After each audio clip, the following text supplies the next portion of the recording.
Instead of saying your mind is your biggest liar, I would say it's the illusion of truth. Yeah, that's true.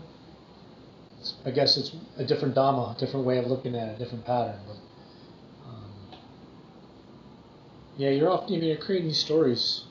Everybody does. They create, this is the way it is, this is the way. The idea, like in particular about not self, like, people often take that as a fear. It's quite understandable, this idea that, oh, I'm not anything. But in actuality, it can be an incredibly liberating thing. The idea that you can actually be, you can change, if there was, you can just reinvent yourself. I've done that now like 3 times. Like, I was a marketing executive, and I'm like, nah, I'm gonna be a construction guy for a while, and just change my life. And then like, okay, well, I've been doing this practice for a while. I don't want to do this construction anymore. I become a monk. But if you have this conceiving, like, oh, I'm a lawyer, I'm a maker and a shaker, a mover and a doer, and I got my white picket fence house with my dog and my wife and my Corvette, I can't change that. Then you're locked. You put yourself in a box that is subject to decay, subject to problems. This is the ultimate freedom of being like a monk, not having anything. There's nothing tying you down.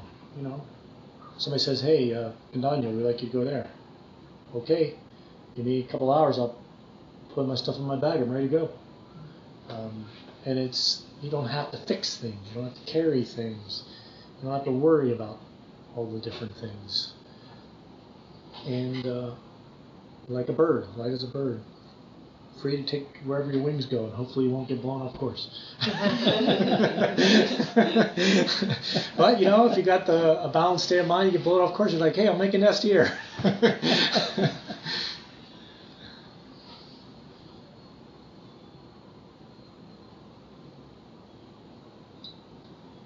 You talk about examining the stuff that comes up when you're trying to keep your mind still and open, and you realize that it's nothing of any real importance. But the same stuff keeps coming up again and again and again, and you can say, yeah, that doesn't mean anything. Well, a few minutes later, it's back in a slightly different form. Well, let me check. One thing you said, trying to keep the mind still. I didn't say trying to keep the mind still. You're engaging in the activity, which is a difference. But when these things come up, do you end up getting engaged in them? Usually not. I note them and I was thinking about this, and drop it. A few minutes later, something else comes up, and then the first one comes back, and I know they're ephemeral. They don't really mean anything, but they just keep cycling, and I'm not sure how to. One of the things is why it's important to you really do need to. Part of this getting this open body experience and getting this subtle sensation, and there's a thing I wanted to bring this up in the talk, I forgot, but I knew there was going to be things I forgot because I knew it was kind of a shotgun. Is that idea of variety, moving things around. One of the ones I'm doing now is, I think I mentioned it last week, I'm doing 2 or 3 hours a day. You don't have to do it this much, of like incredibly deep breathing for like an hour and a half, hour at a time. And so I'll breathe in like real deep,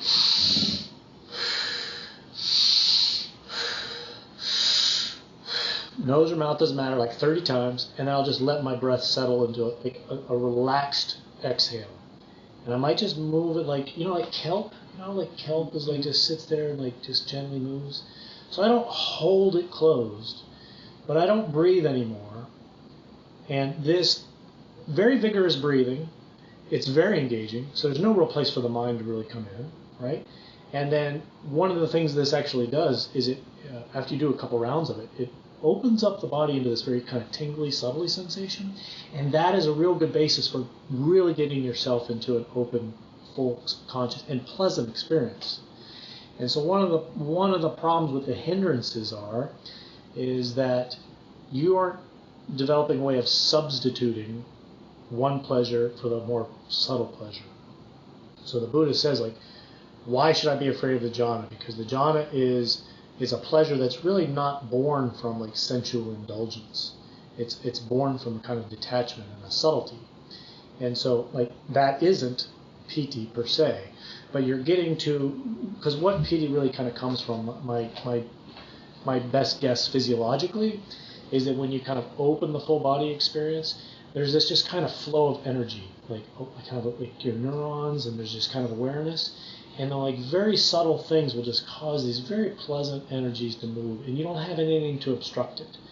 And then when that starts happening, it's something that gives your mind something and your body something to do and enjoy other than those other things that you're engaged in. And so until you kind of overcome the hindrances, and a part of overcoming hindrances is developing a sense of awareness of something that's more pleasant than the idea of entertaining these thoughts. And you recognize that these thoughts are dukkha. Like I had this one conversation with this guy where he backed himself into this corner where he's like, I hate my thoughts, but then I can't. If I don't think, then I'm like, I don't think I'm like I got to be doing something. You know, I'm like, you can't have it both ways. Like, is it dukkha? Is it thoughts a problem or are they not a problem? You can't both want them and not want them. If you don't want them, then stop engaging in them, and they will go away.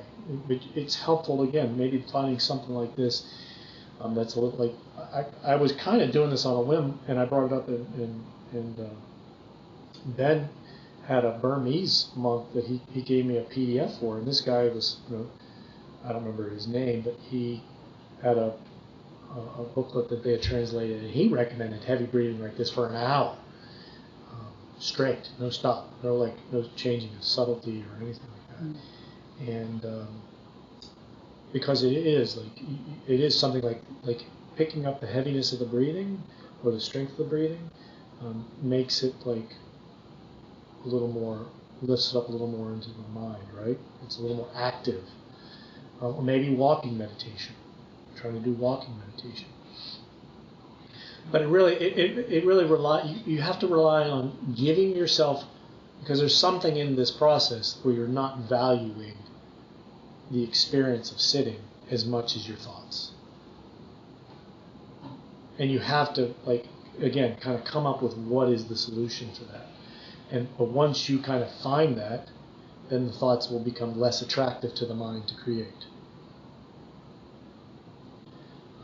But wanting them to go away, this aversion to them, that's not going to do it, because that's vibhavatana. That's like wanting to annihilate the thinking, wanting to get rid of it. The thoughts are arising because you've previously entertained the thoughts, and that's your past karma. You got to stop engaging in them and find something that's more rewarding to the experience, and then they'll just stop on their own accord over time, or they'll just become like less, or they'll be there and you won't care. That's the other thing. If you have strong mindfulness, I have found that one way of really separating the mind from the sense doors period is attending to just ceasing. It's an entirely different meditation technique, which, unless you've really got pretty strongly established mindfulness, I'm not sure it's going to work, because you get lost, I think. But you can use that. I mean, that might be something you might throw at it. This is like as you're walking around, or anytime something is no longer conscious. Like I see this and I look away, that's ended. I don't see it anymore. If somebody says something, a conversation ended. It's making note of the cessation of things.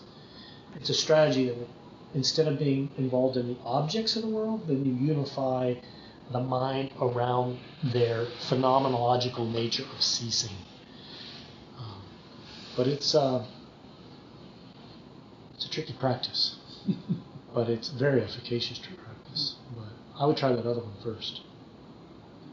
Thank you. Mm-hmm.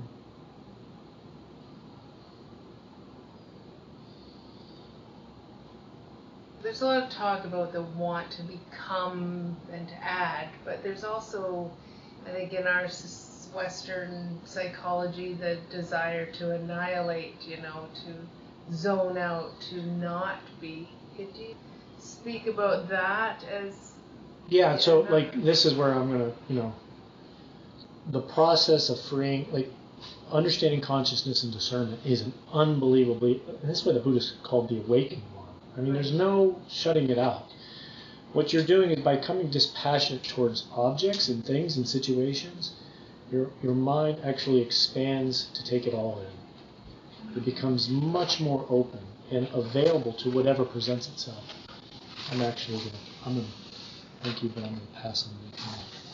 Let's take a while. So the idea of annihilation and what was it again? So the not wanting to be. Or shutting out the world. Yeah. So, again, this kind of goes to the idea of full body awareness. You're starting the process. This is the beginning stage of opening consciousness to be fully aware. Like you first start, you look at the progression of the jhanas. You start with getting to full body awareness, and then eventually you get to the point where the whole concept of body drops away, and then you get to spaciousness and unbound consciousness, the state after that. You're actually wide awake, all the sense doors. Every sense door and everything is undifferentiated. You're open up to the full experience, and nothing is lifted up at all as being something, right? It's not bound, so there is no idea of like Phil is there. It's just everything is, you're awake to it. So it's actually the closest state to Nibbana I've read somewhere. So there is no shutting off in this practice. That's why the idea, like often, like this idea of like even closing in on a point and trying to shut the world off, like trying, I'm going to stay with this point right here with the breath. I'm not going to move, and nothing's going to get in the way. That is a form of Vibhavatana underlying that. That they're like, okay, I'm going to just stay here, and everything else has got to go away. And then this thought comes in your mind, like, get out of here, thought, get out of here, thought. This is all going in the wrong direction. By opening up the full awareness of the body when things present themselves, and you let them pass and go, you're seeing the fabrications as they come. As you continue to see fabrications, and you see the paper tigers, and or they just lose their efficacious nature, and they stop arising, the mind just, everything just keeps opening up, and then things become subtler and subtler and subtler. And there is no pushing anything away. It's actually a radical acceptance of whatever is. Like you're just, it doesn't matter. And this is what equanimity is. It's like, it doesn't matter what happens. The Buddha has the ultimate archetypical examples. Like if bandits are carving you limb from limb, arm from arm, if you have any anger, then you're not understanding the teaching. Well, there you go. I mean, like, okay, they're chopping my arm off. Well, it's just a body. I mean, that's the extreme. But there is no shutting off. I mean, from this, you really are allowing anything to be present. And what I described in that process, this is the beginning part, is how that is actually done. You actually open up the full body awareness, and because really what's happening, there is this mind-body connection all the time. So kind of underlying principle that one will see over time is that if there is a thought or if there is some kind of impingement, it will always manifest itself in some way bodily as well. And so you actually also then get to be where like that's like some kind of bodily manifestation is like a dinner bell that says, okay, you got some tension here, something's amiss, and it kind of lifts your awareness up to kind of be engaged with whatever may present itself. Or, okay, what am I not liking here? What am I getting ready to create in terms of the problem? Because it'll always, the first manifestation will always actually arise in the body as some kind of tension, like, I want to do something else. Or so that's why you don't want to shut off. You actually want to just keep expanding and expanding.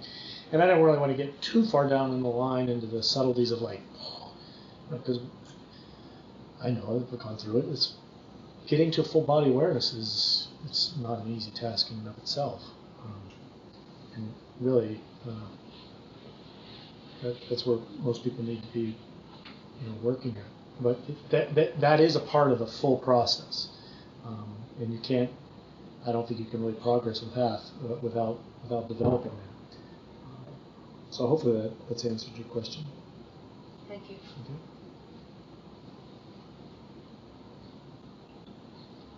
Something that I think Ajahn Vajiro touched on when he was talking with us the other weekend and you may have mentioned it too, is that when you sit down to meditate, it should be something you're looking forward to. Mm-hmm. And I've always, a lot of the time, thought, damn, I have to get my meditation in today, and I'm going to just sit down here and do it. And I'm trying to flip my attitude, but it's stubborn. Well, yeah, I mean, I don't know. I went through probably a decade and 15 years of that. Like, you know, I mean, Oh, is that all? I'm good then. yeah. Yeah, the path of suffering goes, the cessation of suffering goes through suffering. But all this stuff that you're doing and you're dealing with, it's all good. People often think like these thoughts arising in my mind are like the problem. No, that's like that's the process. That's suffering, that's arising, and that's what that's the practice. It's not like bliss isn't the practice. It's not suffering anymore. And so you have to go through a stock of suffering. Especially most Westerners aren't used to sitting, like, you know, in these positions, and they're not used to sitting still. You're like, oh, you're not being efficient. You got to be out there making a living and producing society. You got all this stuff going on, and so we have this kind of reluctance to sit, but we're working on ourselves. It's very tough work, and so there's so part of it is what might be helpful to you is recognizing that's just it, and that's part of what I was trying to say is like you gotta suffer in this. It's like, you know, I said to myself in the beginning of this talk is like. And you get people talking about like seeing castles and fairies and unicorns and all this fancy dancy stuff, and I'm like I think it was probably like my 4th or 5th year I was doing the Goenka course, and Goenka has this idea of any bodily formation is a sankhara, which yeah, technically true, maybe, but I don't necessarily think that's a useful way of approaching it. But anyway, I was convinced because I had these, because of some life choices I had made, which I won't really go into, I caused some problem in my back. And so I kept like changing this all the time. And I had this upper back pain, and I was convinced, because it kept getting worse, that it was this action that was increasing this sankhara. And so I made this determination on a 10-day course that I was not going to move. And I used to be like this. When I made a decision, I'm still kind of like this. It was going to be what it was going to be. My ex-wife could tell you that. When I made a decision, it wasn't much changing it. But I got on day 4 or 5. I mean, I was sitting there like with such excruciating pain that it was like a knife in my back. And I went to it was a good friend of mine, the AT, he was a teacher in the Goenka tradition. He was a part of the same board that I was associated with in developing a Goenka center. So he was a real close friend of mine, and I was telling him this. I wasn't sure whether or not I was having a heart attack or not. Like, I mean, I'm like, okay, you know, this has been going on so long. I wonder if this is my mind's creating a story, but it would not stop. So eventually, I mean, long stories, like, you know, eventually got me to do chiropractic and physical therapy, and I've basically kind of sorted this problem out. But none of that was, I mean, unbelievably painful experience and unbelievably difficult meditations. But these are the kind of things that you can expect to go through, maybe. You know, I mean, we've got monks that have sometimes had to get up off the floor and sit on benches because of pain or different things. But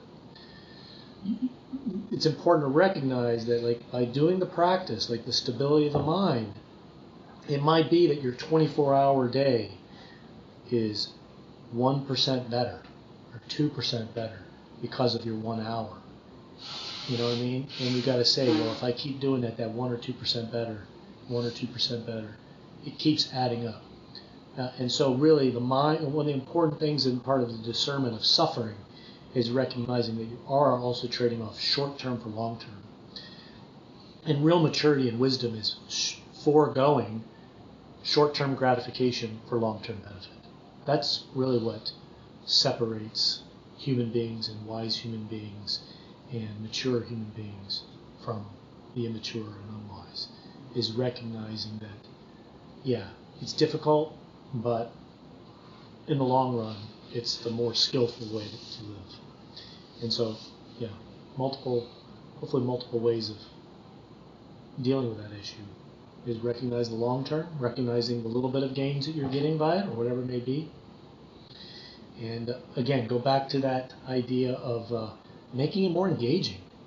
Like if you're sitting down and it's something that you're dreading, try to use these other ideas of having a more active, moving your mind around to try to get the full body awareness, and it'll be a more engaging process. It's more problem solving. The mind wants to solve problems, and so if you have this objective of getting to full body awareness, you got to go find where am I not aware? Where have I got blockage? Where have I got blind spots? Okay, I'm going to look at that, and then something else will come up. It's a much more engaging 1 hour. Time goes faster too when you're engaging in something as opposed to trying. Gosh, okay, look at the clock. Oh, another 30 minutes to go. Oh my God, I'm never going to take it. That's your paper tiger. That's your paper tiger right there. You know, paper tiger's coming up and he's hitting you with his paw, and you're like, oh God, I hate this. And you're getting just mauled. Keep moving around. Keep doing something. Don't listen to the paper tiger. Don't look at the clock.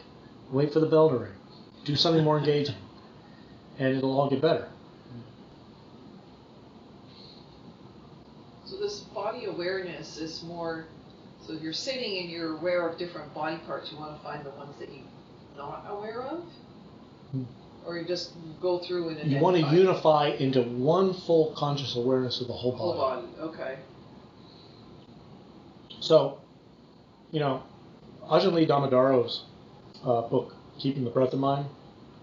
Last time I gave a talk, 2 times ago, I walked through that Anapana meditation, guided meditation, where you move your awareness like in here, out here, in here, out here, you know, forehead, head, in the forehead, out to an arm, whatever. It doesn't really matter.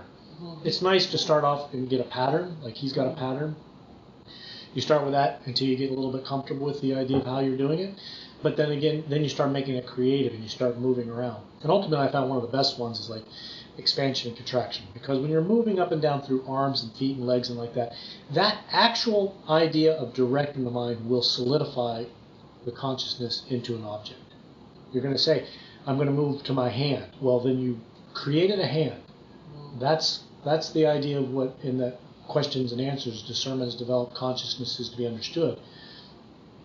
To be conscious of something, you are actually making it in your mind. I mean, it's a deep, deep, deep aspect of like duality and selfness and all these kind of things. And that's what you're actually trying to undermine. You're actually trying to recognize that you're creating the whole sense of the body.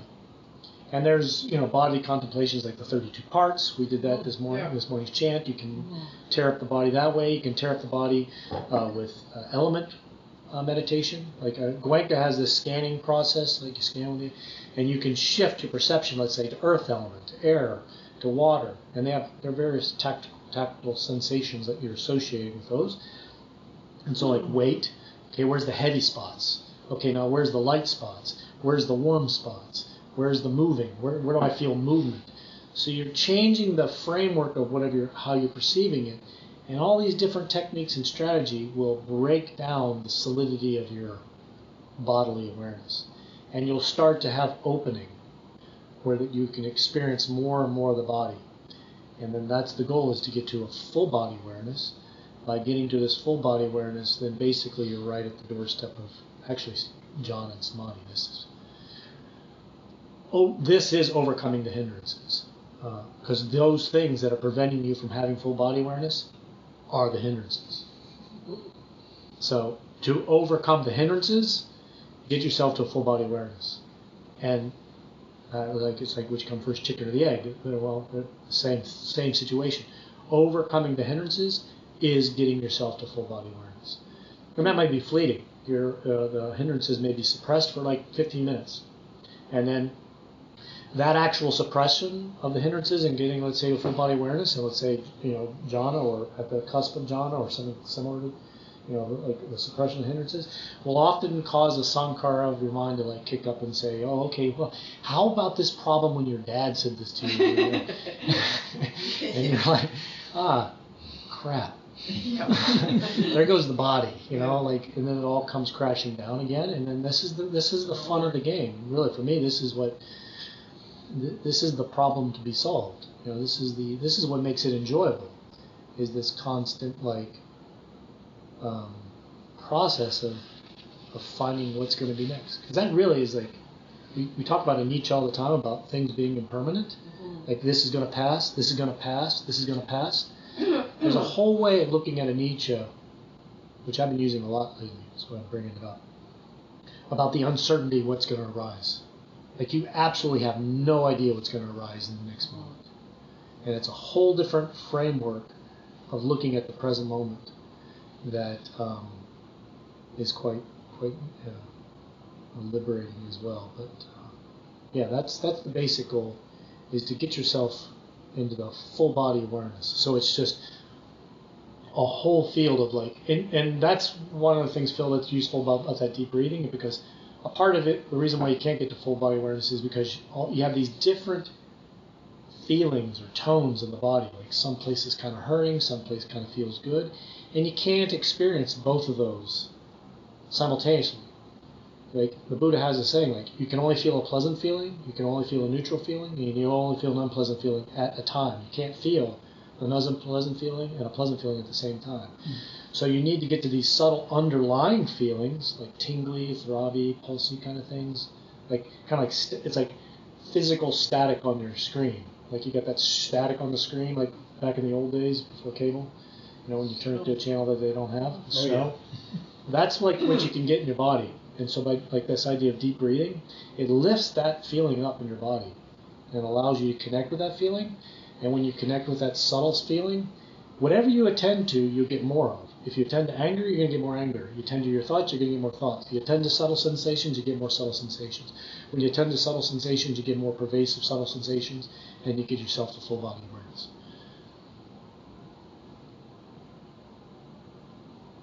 Does that go along with the focus on the breath, or does that replace the focus on the breath?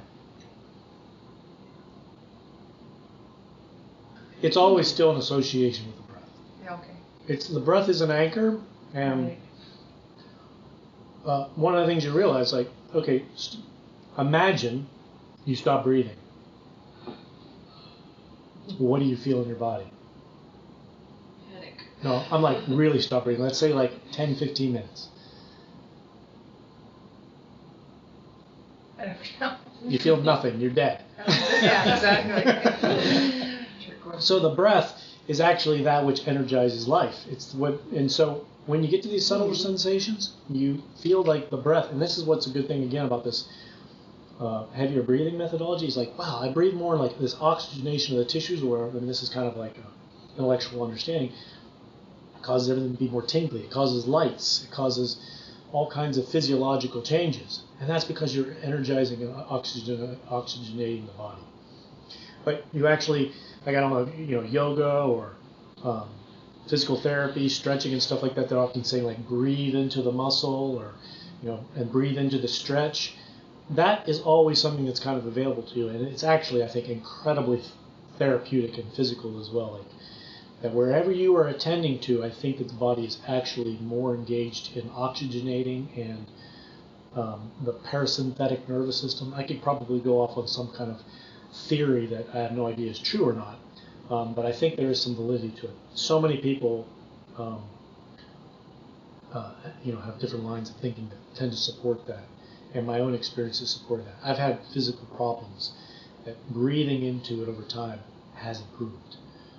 I'm not giving medical advice, but the breath is the anchor, and the whole body.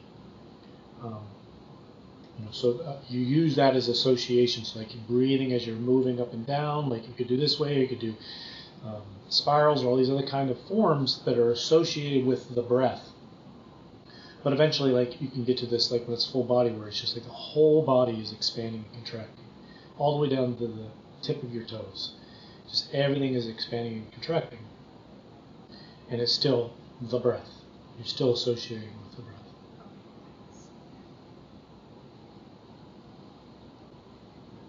You see in those movies, those people in mental institutions are banging their heads on the wall is the point actually just they're trying to change your brain so they forget the painful memories? Well, it's really, really, really, really hard to know. I have read now. I'm on my third book, and two of them I'm halfway through, and I kind of moved to this other one because I felt it was more instructional on the basis of schizophrenia as a Coping mechanism. as a self. It's a coping mechanism. All selfing, all creating of self, is a coping mechanism. Even a wholesome fabrication of self is a way of coping with the world. Because the world is chaos. Like, it's so much data, it's so much potential, it's so much that you have to create some kind of, and this is what human beings are doing, they're creating a self as a refuge to buffer against the world. And and the Buddha has this. And one of the reasons I'm kind of looking into it, because he has a saying, he's like, people, he calls them Patujanas, uninstructed worldlings is a translation, as opposed to the noble disciple. He goes, the uninstructed worldling, not knowing the Dhamma, only has two strategies to avoid suffering. Sensual indulgence or going crazy. And these three books I'm reading, two of them are by psychiatrists and one of them is by a philosopher who I think might have been crazy. So he might have been speaking from personal experience. Talk about how, schizophrenia, like eventually it gets to the point where everything just collapses and crushes and there's probably no reaching them.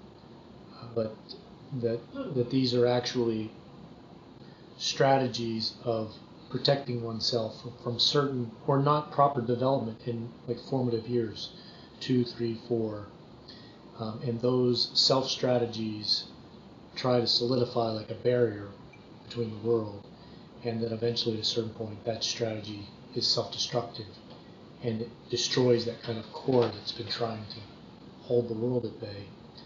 And I don't know. I can't really speak too much to it because I probably need to read these books a couple times and probably do more to understand the nature. But to me, like on the surface, it makes complete sense.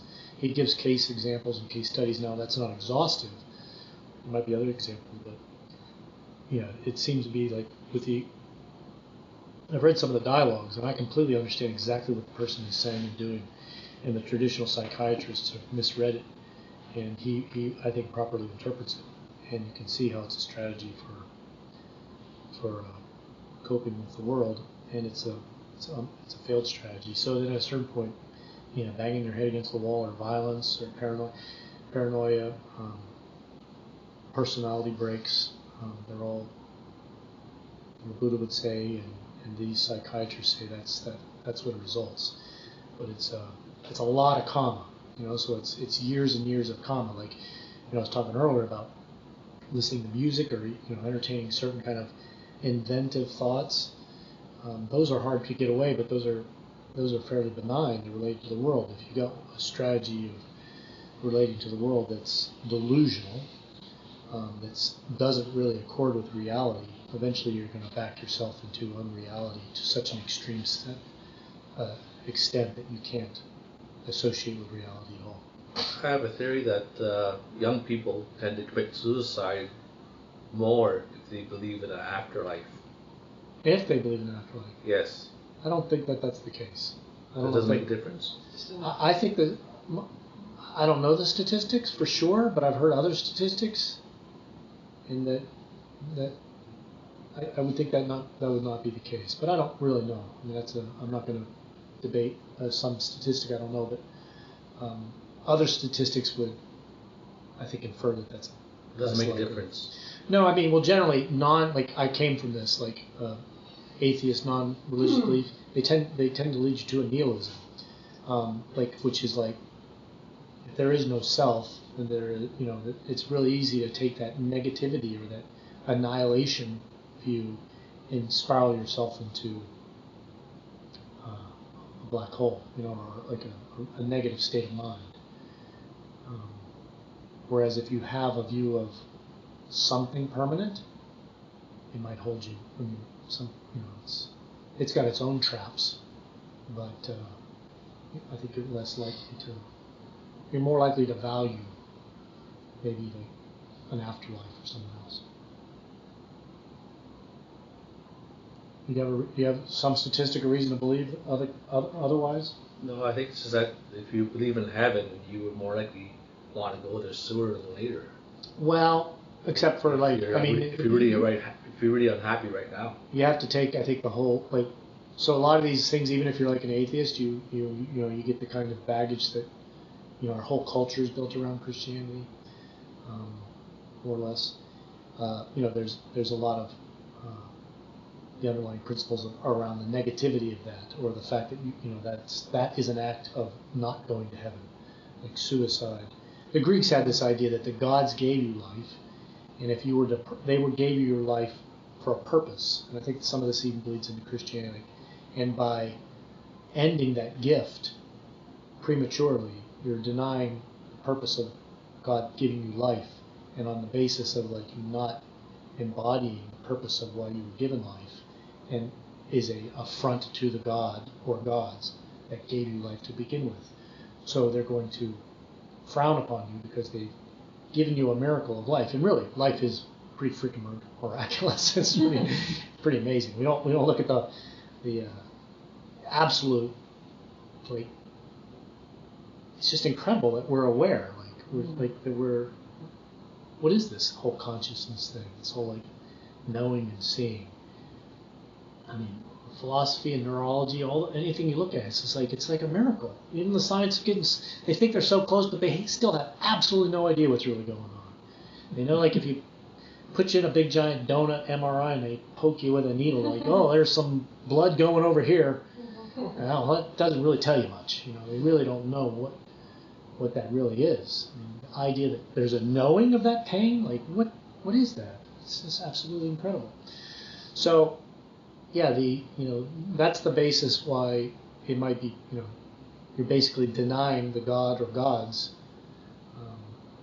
the purpose of giving you life, and putting yourself above them. Well, they've given me life, well, I'll show them. I'm going to take it. Well, if they've given you life, well, they certainly can give you grief. And that's why I think most of the spiritual traditions have come down quite hard on suicide, because it's for that very reason. But there is actually, from what I heard, some Indian, South American, tribal religion. I did hear a statistic that these people had this kind of belief of an afterlife, and yeah, they were quite inclined to not having a good day. I think I'll kill myself.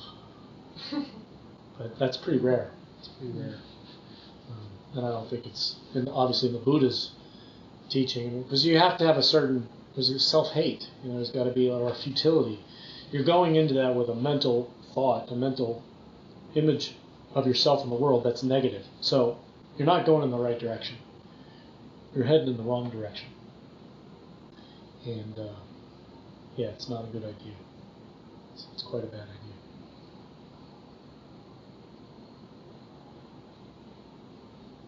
Does that answer your question? Okay, well, I think we've gone over here.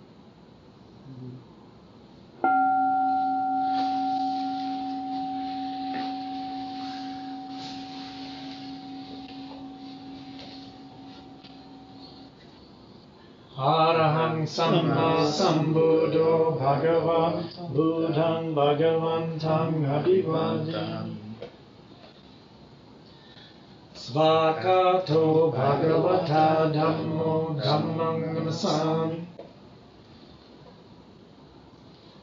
Supatipanno Bhagavato Savaka Sangho Sangham Namami